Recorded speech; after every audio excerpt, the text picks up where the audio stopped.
Hi guys, welcome back to my channel. मेरा नाम खुशी और मैं क्लास 11 कॉमर्स की स्टूडेंट हूँ।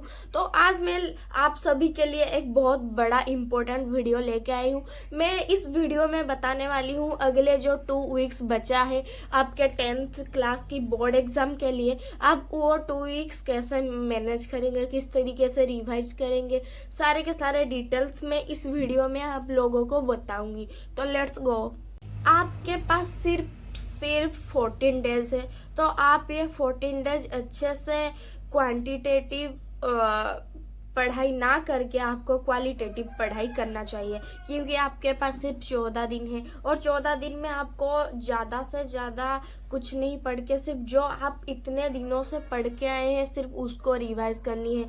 एटलीस्ट एक दिन में 10 से 12 घंटा आपको पढ़नी है। रिलैक्स टेबल आपको फॉलो करनी है। एक फ्लेक्सिबल स्टडी रूटीन्स आपको रखनी है। नहीं तो आप कोई बच्चा मैं बहुत बार देखी हूँ एग्ज़ाम पास में है तो ज़्यादा पढ़ते हैं, वो ज़्यादा बुक्स को फॉलो करते हैं, ज़्यादा कुछ नहीं पढ़ने की इच्छा होती है उन सब में। तो आपको ये गलती बिल्कुल भी नहीं करनी है। आपको सिर्फ और सिर्फ आपको जो पहले ही पढ़ के आए हैं उसी को ही आपको पकड़ के रिवाइज करनी है। अच्छे से जितना चाहे उतना क्वेश्चन सॉल्व करनी है। आपको अच्छे से माइंड में एक बनानी है, एक पेज में एक चैप्टर अच्छे से माइंड में बनानी है, जैसे कि आप लास्ट मोमेंट में अच्छे से रिवाइज कर पाएंगे। उसके बाद है आपको रोज एक टू डू लिस्ट में कुछ कुछ रिवाइज चैप्टर और सैम्पल पेपर और ये सब तो आपको ऐड जरूर करनी है। अगर आप जितना सैम्पल पेपर करेंगे, जितना प्रीवियस ईयर क्वेश्चन करेंगे तो आपका कॉन्फिडेंट बूस्ट होगा और आपको पता चल जाएगा कि आप कौन से लेवल में हो और आप कहाँ से पढ़ के जाना है। आपका लोअर एरिया, हायर एरिया, आपको सबका सब पता चल जाएगा।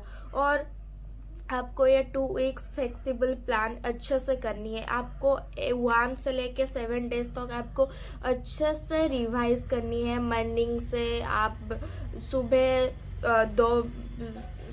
7 से आप 9-10 बजे पढ़ सकते हैं। उसके बाद थोड़ा रिलैक्स करके फिर से आप 2 से 5 बजे तक पढ़ सकते हैं। थोड़ा सा फिर रिलैक्स करके आप 6 से 10 या 11 बजे तक आप पढ़ सकते हैं।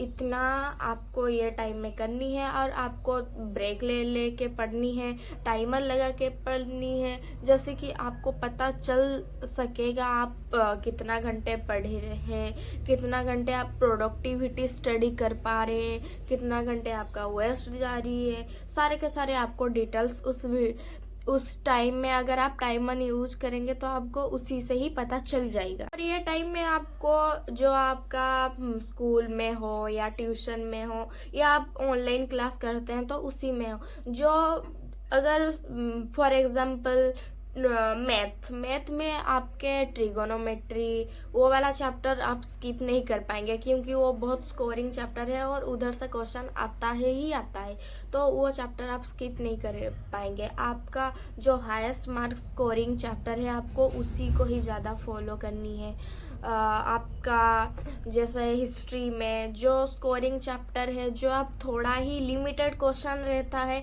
और उसी लिमिटेड क्वेश्चन में ही क्वेश्चन आता है, बार बार वही रिपीट होता है। आपको वो सब एरिया को अच्छे से पढ़नी है, अच्छे से फाइंड आउट करनी है। आपको कुछ भी पोर्शन छोड़नी है। आप चाहे कुछ चैप्टर्स है जो मार्क बहुत ज़्यादा देते हैं, क्योंकि वो बहुत इम्पोर्टेंट है, क्योंकि हर साल उसी से ही क्वेश्चन आते हैं। तो आपको वो वाला एरिया आपको बिल्कुल भी स्किप नहीं करनी है।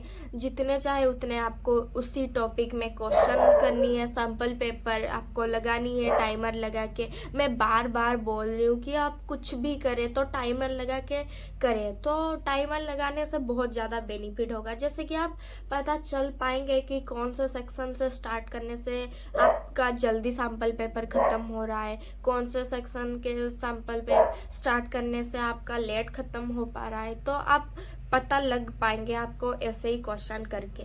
तो मेरे हिसाब से मैं भी और सारे बच्चे वही फॉलो किए थे। मेरी फ्रेंड्स भी बहुत कुछ है जो मेरी अभी स्कूल की जूनियर्स है, उनको भी मैं बताती हूँ कि कुछ भी करने से पहले आपको टाइमर ज़रूर लगानी चाहिए।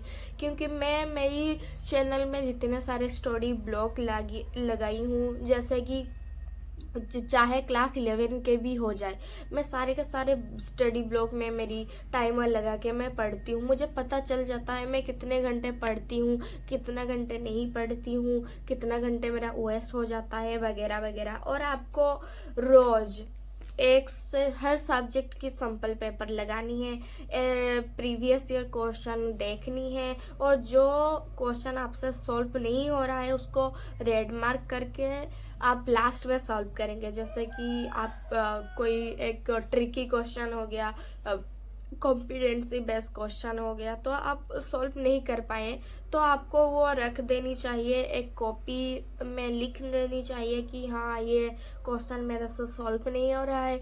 आप चाहे तो कोई टीचर कहीं और को दिखा के आप सॉल्व करवा सकते हैं। और आप जो सब्जेक्ट वाइज स्ट्रैटेजी में आपके मेरी चैनल में डाल चुकी हूँ, अगर आप नहीं देखे तो आप जाके देख लीजिए। और आपको ये 7 डेज में आपको सिर्फ पढ़नी है, और जो बचा 7 डेज है, और वो बचा 7 डेज में आपको सिर्फ रिवाइज नोट, आप जो भी नोट बनाए हैं, जो माइंड में बनाए हैं, उसको अच्छे से रिवाइज करनी है। और जो आपके सिर्फ आपको रिवाइज ही करनी है, बुक आपको नहीं देखनी है, आप सिर्फ माइंड में वो नोट से ही रिवाइज करनी है। और आपको एग्ज़ाम के लिए टेंशन बिल्कुल भी लेनी है। आप अगर प्रिपरेशन अच्छा किए हैं तो एग्ज़ाम अच्छा ही जाएगा। तो उसके लिए आपको रोज़ 7 से 8 घंटे अच्छे से नींद लेनी है। अगर नींद नहीं लोगे तो आपका तबीयत ख़राब हो जाएगा, तबीयत ख़राब हो जाएगा तो बहुत बड़ा प्रॉब्लम हो जाएगा। तो उसके लिए आपको नींद लेनी है अच्छे से, रोज़ 10-12 घंटे पढ़नी है, उसके साथ साथ नींद भी अच्छे से लेनी है। और आपको रोज़ एक एक सब्जेक्ट की एक एक सैम्पल पेपर लगानी है। तो ये था मेरी 2 वीक्स प्लानर, जो मैं मेरी 10 क्लास में मैं फॉलो करती हूँ, और मैं रोज़ टाइमर लगा के पढ़ती हूँ। सारे के सारे डिटेल्स मैं आपके साथ शेयर किया। अगर मेरी वीडियो पसंद आई तो लाइक शेयर सब्सक्राइब करके ही जाना।